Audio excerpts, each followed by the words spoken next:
1920 թվականի նոյեմբերի 29-ին առավոտ կանուխ Կարմիր բանակի զորամիավորումները հայ հեղկոմի գլխավորությամբ հասնում են Իջևան, կեսօրվա ժամը 2-ի դրությամբ նրանք արդեն Իջևանում էին, օրվա ռազմական գործերի նախարար Դրոն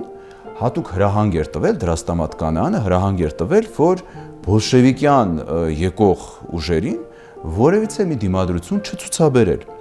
Իսկ Դիլիջան, Ղազախ, այս Իջևանյան, այս հատվածի զորահրամանատարը տվյալ ժամանակահատվածում Սեպուհն էր, որը բնականաբար լսեց Դրոյին, եւ Սեպուհը իր զորաջոկատները թողեց Ելենովկայում, այն ժամանակվա անուններով ասենք Սևանում եւ Ախտայում, Հրազդանում, ինքը մի փոքր խմբի հետ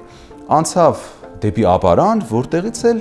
լորի վրայով անցավ դեպի Վրաստան,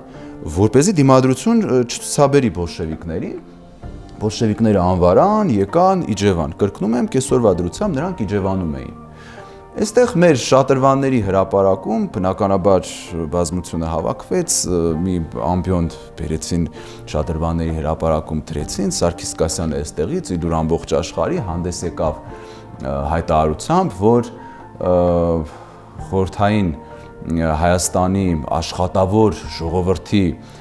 կամքով եւ ցանկությամբ, ապստամբ աշխատավոր ժողովրդի կամքով եւ ցանկությամբ տապալվել է ատելի դաշնակցական տիրապետությունը եւ այսուհետ խորհրդային Հայաստանի կարմիր դրոշը պետք է պաշտպանի հայ ժողովրդին, քանզի ճնշողների դարավոր տիրապետությունից նա ազատագրվեց վերջապես դուրս եկավ, Լենինին ուղարկվեց հեռագիր,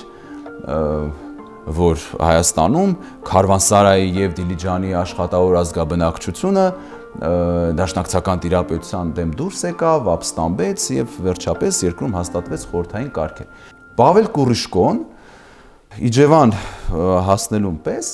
հրաման արձակեց, որպեսզի մի քանի գարմորթեն, հարիսա պատրաստեն եւ ինքը, այսպես ասած, տան տիրոջ իրավունքով հյուրասիրություն կազմակերպեց Սարգիս Կասյանին եւ մնացյալներին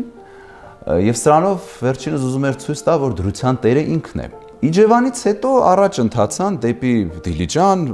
նույն ձևաչափով Դիլիջանից հայտարարություններ, շնորհավորական ուղերձ եւ այլը, եւ կամաց-կամաց նրանք պիտի հասնեին դեպի Երևան։